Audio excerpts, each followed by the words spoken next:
ఇవాళ రేపు రోజుల్లో స్కామ్స్ అనేవి ర్యాపిడ్‌గా గ్రో అవుతున్నాయి. ఈరోజు మీ చేతిలో 500 నోట్ ఉంటే అది ఒరిజినలా లేకపోతే ఫేకా అని కూడా చాలా మందికి తెలియటం లేదు. ఫేక్ నోట్ స్కామ్‌లో చాలా మంది బలయ్యారు. మరి మీరు ఈ స్కామ్‌లో పడకూడదంటే ఈ చిన్న టిప్స్‌తో సేవ్ అవ్వచ్చు. సో అలా ఉండాలంటే మీరు ఈ వీడియోని లాస్ట్ దాకా చూడటానికి ట్రై చేయండి.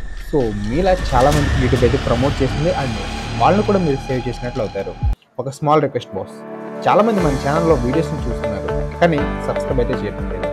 కేస్ మీకు నా ఎక్స్ప్లెనేషన్ నచ్చినట్లయితే అండ్ ఇలాంటి ఇంట్రెస్టింగ్ అండ్ ఇన్ఫర్మేటివ్ కంటెంట్ మీకు ఎప్పుడు కావాలనిపిస్తే మన ఛానల్ని ఖచ్చితంగా సబ్స్క్రైబ్ చేసుకోండి. ఇంకా లేట్ చేయకుండా వీడియోలోకి వెళ్ళిపోదాం. రీసెంట్గా మార్కెట్లోకి చాలా ఫేక్ నోట్స్ అయితే సర్క్యులేట్ అయ్యాయి. ఈ స్కామ్లో స్కామర్స్ ఒక నోట్ని మళ్ళీ ప్రింట్ చేసి వాటిని సర్క్యులేట్ చేస్తున్నారు. ఇప్పుడు మీరు కనుక జాగ్రత్తగా ఉండకపోతే ఈ స్కామ్లో ఖచ్చితంగా బలవుతారు. స్కామర్స్ ఎలా వర్క్ చేస్తారు? ముందుగా ఫేక్ నోట్స్ని ఏటీఎంలో మిక్స్ చేస్తారు. వీటితో పాటు షాప్స్ అండ్ మార్కెట్స్లో వీటిని సర్క్యులేట్ చేస్తారు. అలాగే రష్ ఎక్కువగా ఉన్న ప్లేసెస్లో like wines, restaurants and food stalls దగ్గర వీటిని సర్క్యులేట్ అయితే చేస్తారు. సరే, ఇప్పుడు ఒరిజినల్ నోట్లో ఏమేమి క్యారెక్టర్స్ ఉన్నాయో మీకు చెప్తా పదండి. చాలా మంది నోట్లో ఫస్ట్ చూసేది గాంధీతాత బొమ్మ. అది చూస్తే ఇంకా అది ఒరిజినల్ నోట్ అని ఫిక్స్ అయిపోతారు. బట్ అది ఒక సెక్యూరిటీ ఫీచరే. కానీ దాంతోపాటు ఇంకా కొన్ని సెక్యూరిటీ ఫీచర్స్ అయితే మనకి నోట్లో అయితే ఉంటాయి. అవేంటో ఇప్పుడు తెలుసుకున్నారండి. ఇదైతే మన 500 నోట్ మామ. ఫస్ట్ వచ్చేసి సీ3 రిజిస్టర్. ఇక్కడ 500 అని రాసింది కదా లెఫ్ట్ సైడ్లో.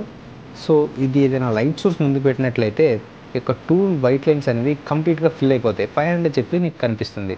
అండ్ దాని కింద గ్రీన్ కలర్ బాక్స్ ఉంది కదా, దీంట్లో 500 అని చెప్పేసి రాసి ఉంటుంది. ఇన్ కేస్ ఇది ఫేక్ నోట్ అయితే ఇందులో 500 అని చెప్పేసి బ్లర్గా అయినా ఉంటుంది. ఆర్ఎల్స్ ఇది కనిపించని కూడా కనిపించదు. దాని తర్వాత వచ్చేసి ఇక్కడ 500 అని చెప్పేసింది కదా, ఇది దేవనగరి లిపిలో రాసి ఉంటుంది. తర్వాత orientation and relative position of Mahatma Gandhi. ఇప్పుడు చెప్పుకున్నాం కదా, గాంధీ తాత బొమ్మ పైకి కింద కంటే కనిపిస్తుంది కదా, అదే అనమాట. తర్వాత వచ్చేసి సెక్యూరిటీ థ్రెడ్.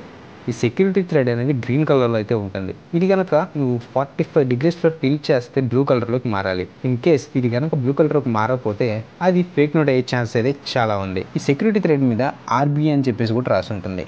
అది కూడా ఒకసారి గమనించు. అండ్ తర్వాత వచ్చేసి సీరియల్ నెంబర్ అనేది అసెండింగ్ ఆర్డర్ అయితే ఉంటుంది. తర్వాత వచ్చేసి ఇక్కడ అశోక పిల్లర్ ఉంది కదా, ఇది కూడా ఉండాలి. దీంతోపాటు అశోక పిల్లర్ పైన చిన్న డాట్ సింబల్లో 500 అని చెప్పేసి రాస్తుంది. ఇన్ కేస్ ఈ యొక్క 500 నోట్ ప్రింట్ తీసినట్లయితే ఆ సర్కిల్ ఉన్న 500 అనేది మనకు కనిపించదు. అండ్ దీంతోపాటు ఇక్కడ గవర్నెన్స్ సైన్ కూడా చాలా ఇంపార్టెంట్. ఇప్పుడు వచ్చిన కొత్త ఆర్బీఐ రూల్ ప్రకారం ఆర్బీఐ యొక్క గవర్నెన్స్ సైన్ కూడా ఇప్పుడు వచ్చే మహాత్మా గాంధీ సిరీస్లో యాడ్ చేస్తున్నారంట. అండ్ నెక్స్ట్ వచ్చేసి బ్లీడ్ లైన్స్. ఇక్కడ 500 నోట్ మీద మనకి 5 బ్లీడ్ లైన్స్ అయితే కనిపిస్తాయి.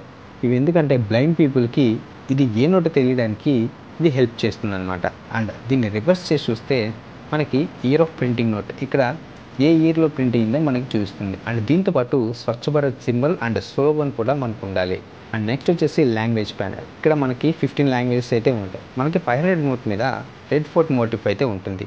అండ్ దీంతోపాటు ఈ యొక్క వైట్ డాట్స్ ఉన్నాయి కదా మామ, వీటిని యూరియన్స్ ఆర్ ఒమ్రాన్స్ అని పిలుస్తూ ఉంటారు. ఇవి రైట్ సైడ్లో అయితే ఉంటాయి. ఇవి ఏంటంటే ఈ నోట్ని ఫోటో కాపీ తీయకుండా హెల్ప్ అయితే చేస్తూ ఉంటాయి. ఇన్ కేస్ ఎవరైనా ఈ యొక్క నోట్ని ఫోటో కాపీ చేస్తే ఇక్కడ ఈ యొక్క వైట్ డాట్స్ ప్లేస్లో ఎంటీగా వచ్చేస్తుంది. సో ఇది ఒక సెక్యూరిటీ ఫీచర్ అనమాట.